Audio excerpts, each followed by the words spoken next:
Listen. Somewhere beyond the noise of your thoughts, beyond the weight of the day, there is a sound you have almost forgotten. It is not the voice of the world, nor the voice of another person. It is something older, quieter, your own eternal self, calling you back home. The world outside roars. The news shouts. The streets hum with urgency. Screens blink with constant demands.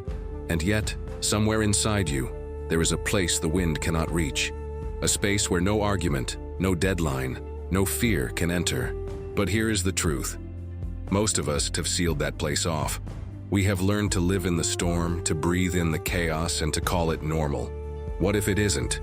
What if peace is not something you must travel to find, but something you are?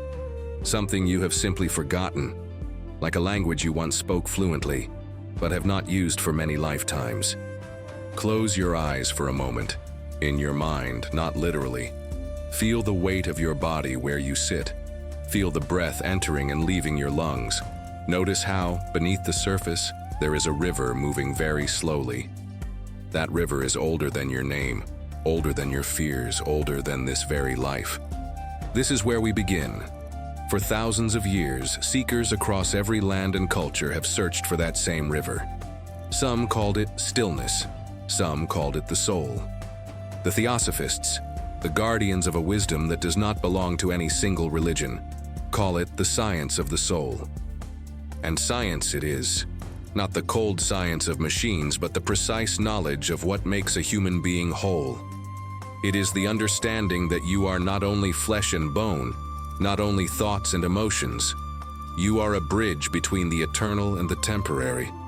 When that bridge is clear, you feel peace. When that bridge is blocked, you feel chaos. Theosophy does not ask you to escape the world. It does not ask you to sit on a mountain and wait for life to be over. It invites you to walk through the noise, the pain, the uncertainty, carrying your center with you like a lamp in the night. And in the heart of modern theosophy stands a woman who embodied this truth in the most turbulent way, Helena Petrovna Blavatsky. Imagine her in the late 19th century, a woman alone, traveling across continents, entering deserts, jungles, monasteries, debating scientists and mystics, standing against the most powerful institutions of her time, and yet remaining unshaken. Her peace was not the fragile peace of comfort and safety. It was the unbreakable calm of someone who knew exactly who she was and where she stood in the vast order of life. She once wrote that the real battle is not between people, not between nations, but between the higher and lower forces within ourselves. And the victory, it begins in silence. Perhaps you feel even now that your life is too busy, too tangled, too noisy to ever know that silence.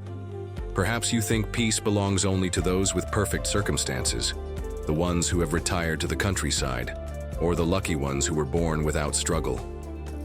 But Blavatsky would tell you, peace is not a privilege. It is a birthright. It is not fragile. It does not depend on the economy, the weather, or the opinions of others. It is the steady flame at the center of your being, waiting for you to turn toward it again. So I ask you, not as a lecturer, not as a preacher, but as a fellow traveler in this human storm, what would happen if for the next few minutes you stopped searching outside for peace and began listening inside? Because the truth is, you have known this place before. Maybe you felt it as a child staring at the night sky, when the world seemed both infinite and perfectly safe. Maybe you touched it for a second in the midst of heartbreak, when, strangely, there was a stillness underneath the pain. Maybe you sense it now, like the faint outline of a door you once walked through, and forgot the way back. Theosophy calls this remembering. It says that peace is not a destination you reach at the end of a long road. It is the road itself, the way you walk, the way you breathe. And the first step is not complicated. It is not even loud. It is simply stopping. Stopping for long enough to feel what is already here. Stopping for long enough to notice that the storm outside is not the same as the calm within. Stopping for long enough to choose which one you will live from. In the next moments, we will explore how this ancient science of the soul can guide you, not into escape, but into a deeper kind of participation in life. How you can walk into tomorrow's noise without being consumed by it. How you can sit in the middle of chaos and yet remain untouched. But first, listen. Do you hear it? That faint, unbroken note beneath all the other sounds. It is not coming from me, it is not even coming from this world. It is coming from you. And it has been calling since the day you were born. Open your eyes. The silence we just touched, that fragile golden thread, is the very thing the world tries to pull you away from every single day. Step outside your door, and the storm returns. Listen. Engines growl in the streets, each vehicle racing as if late for something it cannot name. A wall of sound, horns, sirens, brakes screeching, voices raised not in song but in frustration. Above, the sky hums with metal birds, airplanes tracing invisible lines across continents. On every screen, breaking news flashes red. Political conflict, economic uncertainty, disasters measured not in years, but in hours. The headlines are urgent. The anchors speak quickly, as though every second you pause could mean missing something critical. Your phone vibrates, not once, but again, and again, and again, demanding your eyes, your attention, your energy. And somewhere between breakfast and the late-night scroll before bed, you lose the sound of your own breath. Statistics whisper what our bodies already know. More than 60% of adults in developed nations report feeling persistently stressed or overwhelmed on most days. Cases of diagnosed anxiety have more than tripled in the last 2 decades. Sleep disorders are at record highs. The average attention span, a fraction of what it was a generation ago. This is not weakness. This is not a personal flaw. It is the atmosphere in which we live, a fog of urgency, fear, and constant stimulation. Texto padrón, and it spares no one. It reaches the young and the old, the wealthy and the struggling, the believer and the skeptic. Even you, who have lived enough years to have seen the world change more than once, who have weathered losses and victories. You feel it too. That hum beneath the skin, that invisible weight across the shoulders, that sense that no matter how much you do, it will never be enough to catch up. The Theosophical tradition has a wordless way of looking at this. It says that the outer world is a mirror, and what you see upon it is not random. A chaotic society reflects the turbulence of the minds that compose it. A restless culture reflects the restlessness of the human heart. And here lies the challenge, but also the hope. If the chaos outside is the echo of the chaos within, then restoring harmony inside will inevitably send a different echo outward. But let us not pretend this is easy. The outer noise is relentless. We live in an age where time feels compressed, where each day carries the weight of a week, and each week the weight of a year. We measure worth in productivity, not in presence. We treat stillness as laziness, we treat peace as a luxury, when in truth it is a necessity. Pause for a moment and picture it. The morning commute, rivers of headlights and taillights stretching endlessly into the horizon. The office, screens glowing in rows, each one a portal into more tasks, more messages, more demands. The supermarket, aisles of endless choice, yet eyes glazed, minds elsewhere. Even the home, meant to be a sanctuary, now filled with the blue glow of devices that never sleep. And beneath it all, a quiet erosion. We no longer notice the small beauties, the sound of leaves moving in the wind, the feeling of warm sunlight through the window, the human face in front of us, unfiltered, unmediated by a screen. We are, as Blavatsky might say, living outwardly while starving inwardly, feeding the senses while neglecting the soul. She wrote that the mind, untended, becomes like a city in revolt, the citizens confused, the streets unsafe, the leadership absent. In such a city, no peace can last. And yet, this is not a hopeless diagnosis, because if the outer reflects the inner, then the power to change begins not in governments or markets, but in the hidden workshop of your own consciousness. One mind at peace sends ripples through the invisible fabric of the world. One heart anchored in compassion can soften the fear in another. This is not poetry, this is law. as old and exact as gravity. Theosophy teaches that just as the storm clouds in the sky are born from the meeting of winds and waters, the storms in society are born from the meeting of thoughts and emotions, magnified by millions. Calm the source, and the storm begins to break. So when you look at the headlines, when you feel the press of time and the ache of anxiety, understand, what you are feeling is not only yours, it is the pulse of an entire civilization, running too fast for its own heart. And in this collective fever, the greatest act of service you can offer is not to join the race, but to step out of it, to become the still point around which the wheel can turn without tearing itself apart. In a moment we will speak of how, not in theory but in practice, how to carry the peace we touched earlier into this storm without letting it dissolve, how to be in the world without becoming of its chaos. But first, look around you.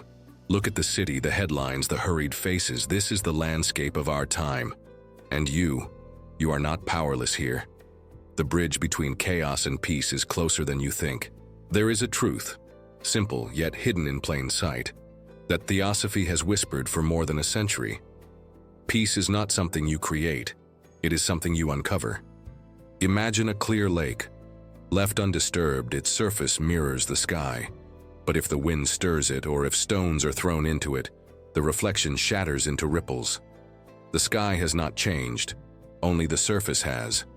So it is with you. The peace you seek has always been here, but it lies beneath the restless waves of the mind.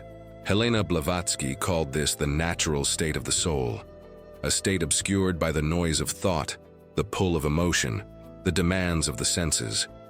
It is not something the world can give you, and therefore it is not something the world can take away. Theosophy begins with a vision of the human being that is both vast and intimate. Man is a triple being, body, soul, and spirit.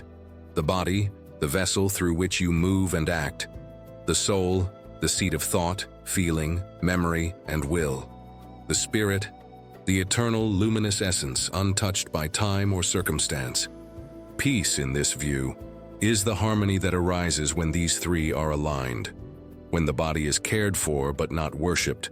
When the soul, your mind and emotions, serves as a clear channel rather than a turbulent battlefield. When the spirit is recognized as the true center, the unshakable ground beneath every passing wave. But alignment is not accidental.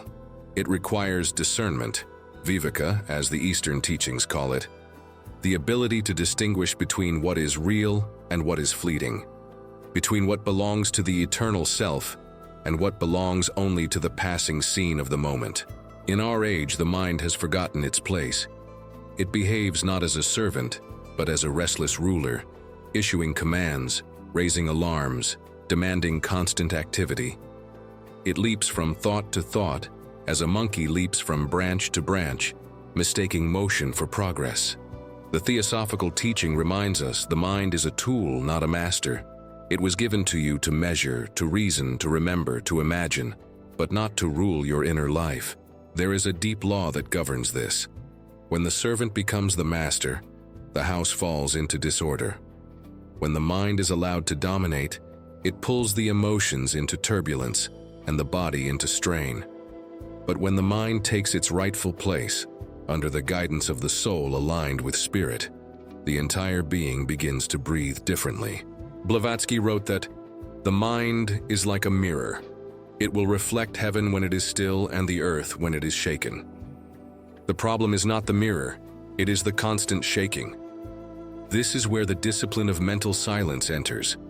Not the forced, rigid silence of someone trying to block out the world, but the natural quiet that comes when the observer within steps back from the parade of thoughts and simply watches.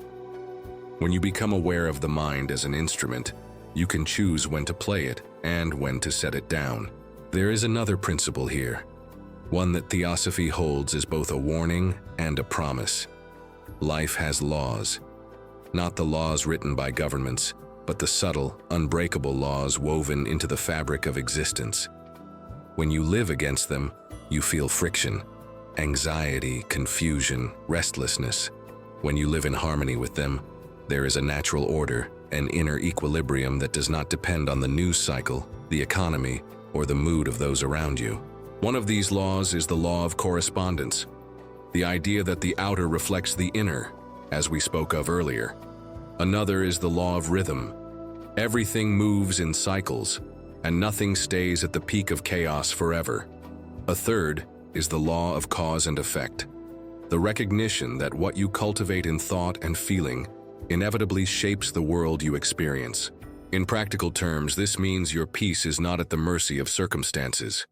Circumstances may stir the surface, but they cannot touch the depths unless you allow them.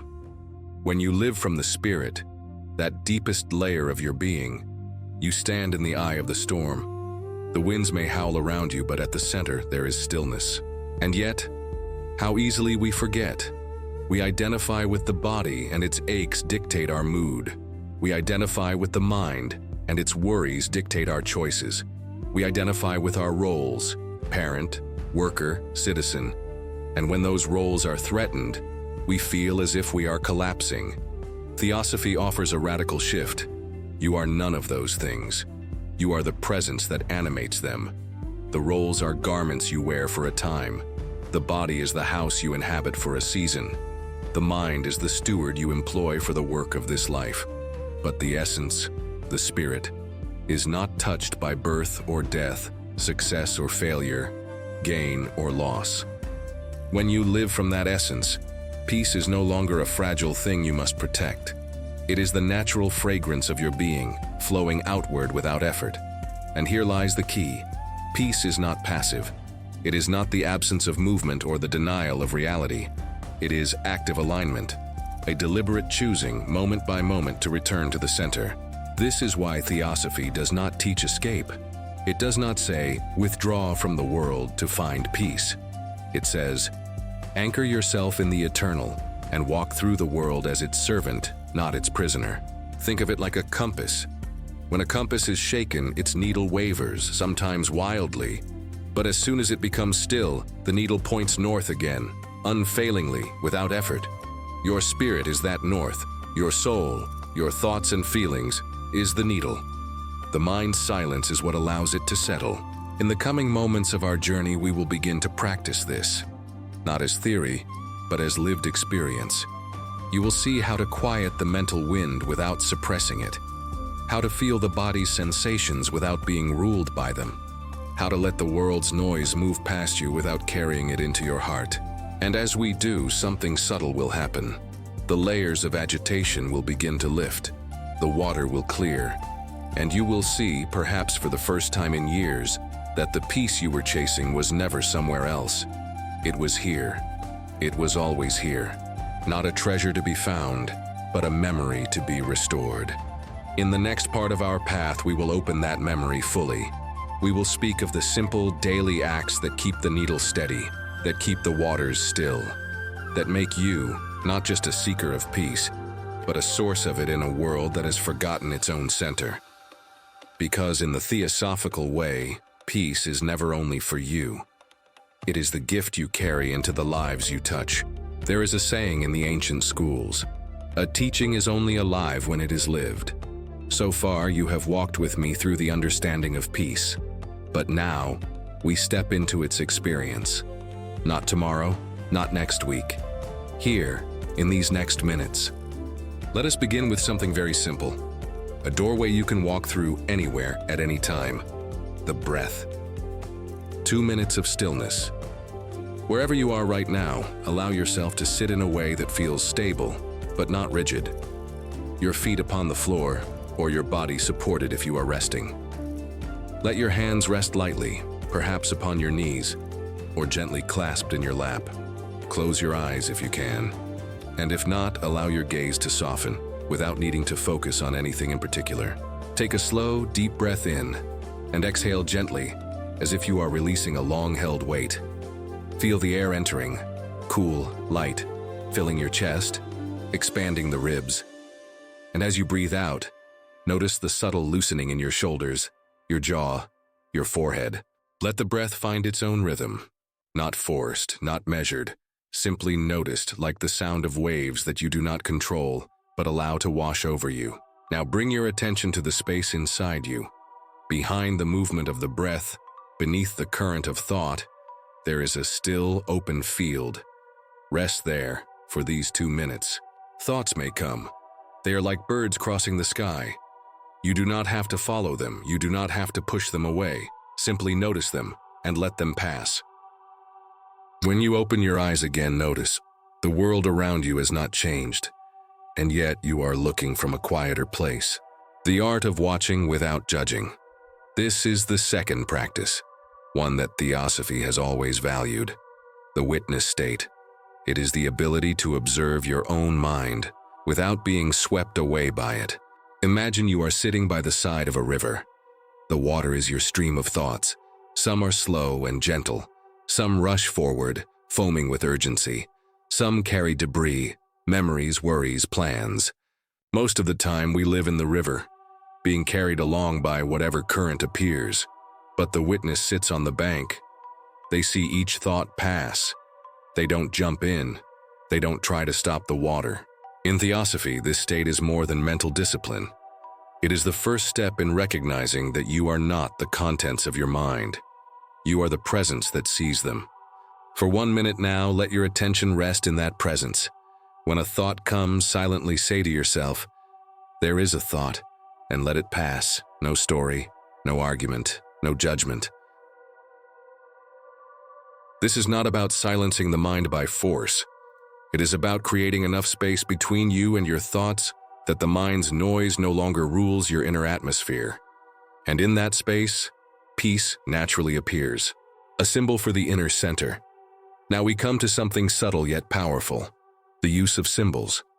For thousands of years, spiritual traditions have used them as gateways for concentration, as silent teachers for the soul. In Theosophy, one of the most ancient symbols is a simple one, a circle with a single point in its center. Picture it now. The circle represents the whole of existence, the movements, the events, the chaos and harmony of life. The point at the center is the unchanging source, the spirit, your innermost self.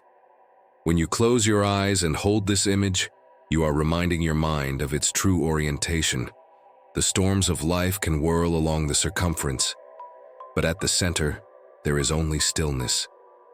If you wish, draw it on a small card and keep it with you. When the day becomes heavy, take it out and gaze upon it for 30 seconds. Let your breath match its meaning, inhaling into the center, exhaling along the circle. You will begin to feel that no matter what moves at the edges, your center remains untouched. A 5-minute daily ritual. Finally, let me give you something you can carry forward. A practice so brief you can fit it into the busiest of days, yet powerful enough to change your entire inner climate. Choose a time, perhaps early morning before the rush begins, or late at night when the world grows quieter. Sit comfortably, as we did before. For the first minute, breathe slowly, simply noticing the rise and fall of your chest. For the second minute, imagine the circle with the point and feel yourself resting in that point. For the third minute, watch your thoughts as if they were clouds passing across the sky. For the fourth minute, bring to mind one quality you wish to radiate that day: peace, patience, courage, kindness. Feel it as if it is already alive within you. For the fifth minute, silently give thanks, not necessarily to a person or even to a defined God, but to life itself for the gift of this moment. When you rise from this practice, you carry its vibration with you into your work, your conversations, your choices. It becomes a silent companion, adjusting your inner compass whenever you feel pulled away from center. Theosophy's promise in practice. These may seem like small steps, but in Theosophy, the smallest step, taken consciously, becomes a seed with infinite potential. When you breathe with awareness, you remind the body that it is safe. When you watch your thoughts without judgment, you loosen the grip of mental turbulence. When you hold a sacred symbol in your mind, you train it to return to center. When you give even 5 minutes to silence each day, you water the roots of the soul. And over time, these small acts gather into something unshakable. You begin to notice that the noise of the world reaches you differently. not as a flood breaking down your doors, but as a distant sound you can choose to answer, or not. Helena Blavatsky once said, "He who would hear the voice of the silence must learn the nature of inner peace." That voice, the voice of your own higher self, is always speaking, but it can only be heard when the wind inside you grows still. As we step into the next part of this journey, we will explore how to maintain this state, even in the middle of difficulty. Because the real test of inner silence is not found in meditation rooms or mountain retreats. It is found in the marketplace, in the rush hour, in the hospital, in the kitchen, in the places where life presses closest. And there, you will learn that the practices you have begun today are not escapes from the world. They are the strength with which you re-enter it. There is a certain romance in imagining peace as the quiet of a remote monastery, a cabin by a still lake, a life untouched by the harsh winds of the world. But for Helena Petrovna Blavatsky, peace was never an escape. It was a battle fought and won in the heart of chaos, storms in the life of a messenger. From the moment she stepped onto the public stage, she was surrounded by storms, accusations of fraud, whispers of madness, open hostility from religious leaders who feared her words, and the cold, skeptical gaze of scientists who dismissed anything they could not measure. She was pursued by journalists hungry for scandal, by former students turned critics, by the silent isolation of exile, far from her homeland. And yet, those who knew her personally would often remark on something remarkable, that beneath the fire of her speech and the thunder of her convictions, there was a deep stillness, a center she never abandoned. In 1885, she faced perhaps the fiercest of these storms. The Society for Psychical Research, once curious about her work, branded her one of the most accomplished imposters in history. It was a judgment echoed in newspapers from London to New York. Friends turned away, doors closed. Her health, already fragile, worsened. Most would have retreated into bitterness, or vanished into obscurity, but not Blavatsky. She did not waste her energy defending her name in endless battles.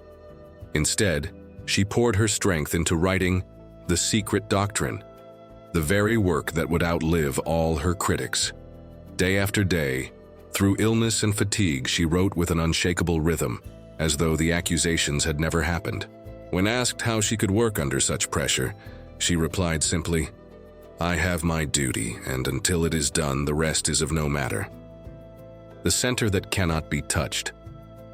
Theosophy teaches that the world's turbulence can only touch us if we identify with its surface. Blavatsky embodied this. Her center was not built on the fragile pillars of reputation, comfort, or approval. It was anchored in something the storms could not reach, her service to truth as she understood it.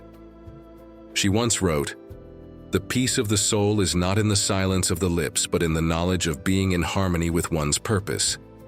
In this, she lived as a warrior of the spirit, unmoved, not because life was gentle to her, but because she had ceased to demand that it be so. The fire and the calm. It would be a mistake to picture her as soft-spoken or mild. Blavatsky was known for her sharp wit, her fierce temper, and her unapologetic manner. But this was not the opposite of peace. It was peace in its most active form. Her peace was not the absence of conflict. It was the clarity to stand in the midst of it, without being consumed, to answer criticism with truth, without letting hatred take root, to endure betrayal without surrendering to despair. She was once asked how she dealt with the endless attacks upon her. Her answer was half jest, half truth. "Let the dogs bark. The caravan moves on." And move on, she did. Exile and the unbroken flame. There was a winter in Würzburg, Germany, when she lived in near isolation. Her body was failing, swollen from illness, confined to a chair.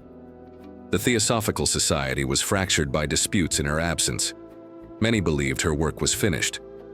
But from that dimly lit room she began The Secret Doctrine. Visitors would find her surrounded by books and manuscripts, a cigarette in hand, dictating to her secretary for hours at a time. The smoke, the clutter, the physical weakness, None of it dimmed the fire in her eyes. She would often say, "The body is a beast of burden. We use it while it serves, and we leave it when it fails. But the work must go on." There, in the stillness of exile, she proved that peace is not bound to pleasant circumstances. It is born from devotion to something greater than the self. Lessons from her example. What can we take from this? First, that peace is not passivity. Blavatsky met her storms head-on. She did not run from them. The second, that peace is not dependent on the kindness of the world. You will be misunderstood, criticized, misjudged. If your center depends on universal approval, you will spend your life chasing shadows. Third, that peace is sustained by purpose, a purpose that reaches beyond the small orbit of personal comfort.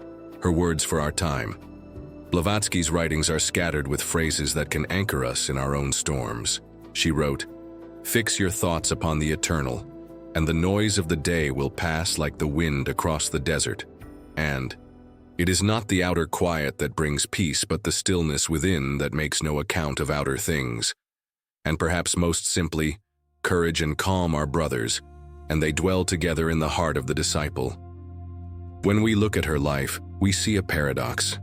A woman surrounded by constant controversy, yet who lived and worked from a place that no storm could shake. This is the model Theosophy offers us, not to wait for the world to grow gentle, but to grow strong enough to walk it in peace. Blavatsky's peace was not fragile. It was not the glassy surface of water that shatters at the first stone. It was the depth of the ocean, absorbing the storms above, yet remaining unchanged in its depths. So when you find yourself surrounded by noise, when the opinions of others feel like arrows, when the future seems uncertain and the past presses heavily upon you, remember her example. Do your work, hold to your purpose, and let the winds blow where they may, because peace is not given by the world, and therefore the world cannot take it away. We often imagine peace as a passive thing, a gentle retreat from the noise, a place where nothing disturbs us. But what if peace was not simply the absence of storms? What if it was the wind that clears the skies? In Theosophy, peace is not an empty stillness. It is a living force. A force that not only calms the heart but radiates outward, shaping the world around you. Peace as an active power. Think for a moment of the difference between a candle and the sun. A candle can light a small room, but the sun transforms an entire planet.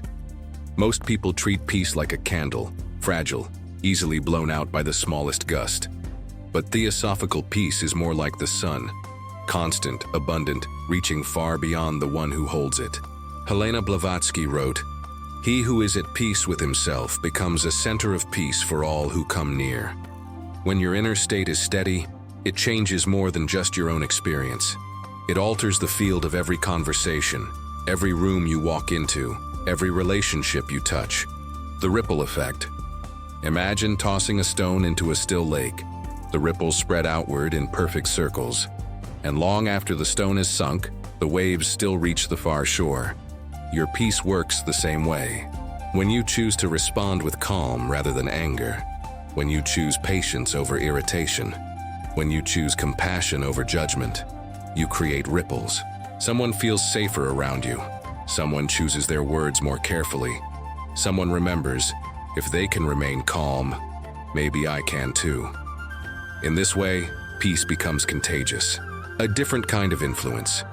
We live in a world obsessed with influence, followers, likes, reach. But the most profound influence is invisible. It happens not through words or posts, but through presence. A single person rooted in peace can dissolve tension in a meeting, can soften the sharp edges of a conflict, can inspire courage in those who are ready to give up. This is why Theosophy links peace so closely with the idea of universal brotherhood. If you are at peace within yourself, you naturally stop seeing others as enemies or obstacles. You begin to see them as fellow travelers, some ahead, some behind, but all on the same path. The inevitability of chaos. It would be naive to think that such peace will shield you from chaos entirely. Life will still bring its storms, illness, loss, betrayal, uncertainty. Theosophy does not promise a life free from pain, but it does offer this truth. The chaos of the world is inevitable. Your reaction is a choice. When Theosophists speak of mastery of self, they do not mean repression of emotion or cold detachment. They mean the ability to choose your inner response with the same deliberation you would choose your words. Changing the lens, a situation itself is rarely the true source of our turmoil. It is the meaning we assign to it. The same rain that ruins one person's plans nourishes another's field. The same challenge that crushes one heart awakens another. To live theosophically is to change the lens through which you see the world, to look for the lesson inside the trial, to recognize the law of cycles, that every night leads to morning, every winter to spring, and to trust that even the difficult chapters belong to the story of your growth. From peace to brotherhood, Blavatsky often said that the first object of the Theosophical Society, universal brotherhood without distinction of race, creed, or color, was not simply a social ideal. It was a natural outpouring of inner harmony. When you are at peace within, you no longer need to dominate, compete, or prove your worth by diminishing others. You begin to act from a sense of shared purpose, shared humanity. This is not a sentimental dream. It is a practical necessity for any spiritual path. Because if your peace stops at the edge of your own comfort, it is not peace, it is just self-protection. A conscious practice. You may wonder, how does one grow such peace until it becomes unshakable? The answer is deceptively simple, by practicing it in small ways, every day. The next time someone interrupts you, choose to listen before you respond. The next time plans change unexpectedly, ask, how can I adapt without resistance? The next time someone lashes out, try to see the wound behind their words. Each choice becomes a ripple. Each ripple strengthens your inner current. And over time, the choice to remain at peace will feel less like effort and more like instinct. The work of a lifetime. Do not be discouraged if you fall short. Even Blavatsky admitted her own temper often flared. Peace is not a perfection you achieve once and for all. It is a direction you walk toward for the rest of your life. And as you walk it, the world around you begins to shift. Friends feel lighter in your company. Conflict seems to dissolve before they escalate. Even strangers may feel, without knowing why, that there is something steady about you. This is the transformation of perception, when peace is no longer something you seek but something you bring. So let the storms come. Let the headlines shout. Let the world's tempo quicken beyond reason. You will walk in it as Blavatsky did, not apart from the world, but as a quiet center within it. And perhaps, without even trying, you will remind someone else of what they too had forgotten. That peace is not the gift of the world, it is the gift we give to it. The world may roar, it may surround you with noise, with demands, with fear, but within you there is a temple that no hand can touch, a sanctuary no shadow can enter, and no voice can profane. This temple is not somewhere you must travel to find, it is here, it is now. It is as close as your next breath. For the last 30 minutes you have walked with me into that stillness. You have remembered, even if only for a moment, that peace is not something the world gives you. It is something you uncover, like sunlight breaking through the clouds. But the discovery is only the beginning. Peace deepens when it is lived, when it is practiced not once, but daily, until it becomes the steady heartbeat of your life. So here is your invitation. For the next 7 days, no matter where you are, no matter how busy, no matter what storms may rise, give yourself 5 minutes each morning to return to that inner temple. You can sit in silence. You can breathe deeply, counting each breath as if it were a sacred bead. Or you can hold in your mind a single image, a still circle with a point at its center, the theosophical symbol of the soul's perfect equilibrium. Let no day pass without this meeting with yourself. Do it not as a duty, but as a remembering. As you do, you may begin to notice small changes. The irritation that once flared quickly now passes like a cloud. The fear that once gripped you now softens into curiosity. The noise of the world becomes just that, noise, and beneath it, your own quiet knowing begins to speak. This is the path Blavatsky walked. This is the path of those who refuse to be shaped by the chaos, but instead choose to shape the atmosphere around them. 7 days, 5 minutes each day, that is your task. And when we meet again, we will take the next step on this journey. For in the next chapter, we will face a question that every soul must answer. Why does suffering exist? And more than that, how can it become your hidden teacher, your secret ally on the road to awakening? If this message has stirred something in you, if you felt even a glimpse of that quiet place within, then I ask you to stay with us. Subscribe, not to a channel, but to the journey. Walk with us.